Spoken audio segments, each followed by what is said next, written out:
It happens in the way that it's been happening for probably hundreds of years, and it hasn't really caught up with the 21st century.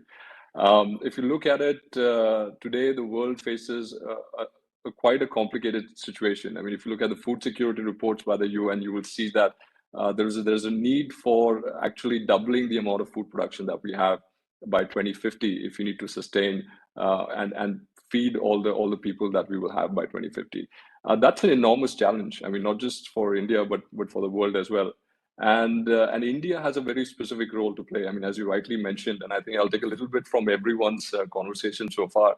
I mean, what was very well mentioned by Sanjay was that India is doing only about $3 to $4 billion worth of food and fruit and vegetables supply. I mean, the total market size that the world is presenting to us is $170 billion market. And as you kind of rightly pointed out, Devinder, I mean, this is an enormous opportunity that we haven't tapped into. We are one of the world's largest horticulture producers, doing 320 million tons, and we still haven't been able to tap into this opportunity that presents itself. So clearly something is missing, right? Clearly there is demand in external markets, but we've not been able to meet it. And in our view, I mean, when we looked at this, we realized that on one side you have enormous amount of millions of smaller potential exporters, and on the other side you have people who are willing to buy, but somehow when you go into the export market, you see there are very few people who are actually able to do this.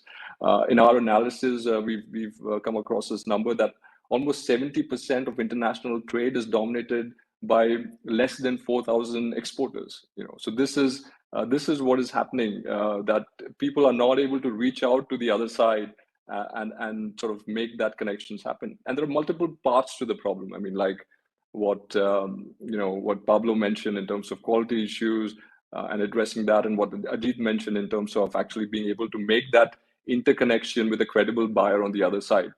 What we realized was that if you look at the problem deeply enough, there are really only two issues. Yeah. On one side, you have the performance issue, which is the ability of the producer to actually supply to the right quality and requirements of the buyer.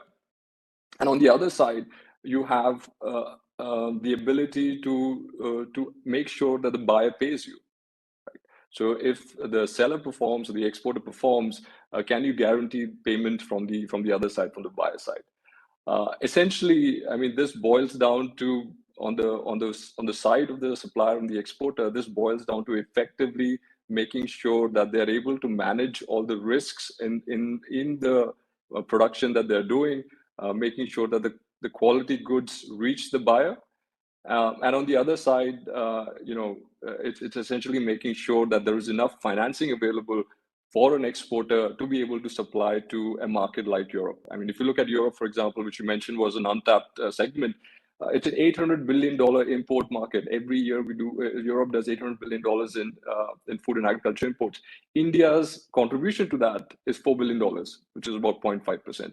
And if you look at it, the reason why a grape exporter in Maharashtra finds it difficult to reach those markets is because if I'm a grape exporter, I mean, I have to wait 30 to 45 days for the product to reach Rotterdam port, another 10 days for it to reach Berlin or Paris, and then the buyer will probably ask for a 60-day credit period.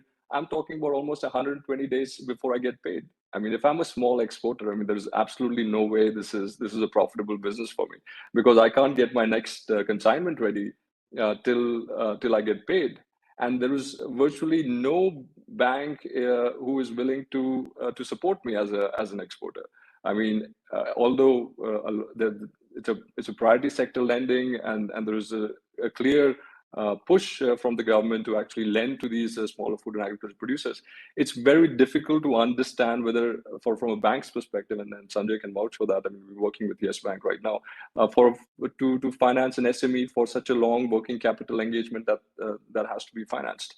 So from our perspective, this is an enormous opportunity to actually look at ways in which you can collect data about the end-to-end transaction that is happening, about the buyer, about the seller, about the entire transaction, and then use this data itself as a way to underwrite the risk in the transaction.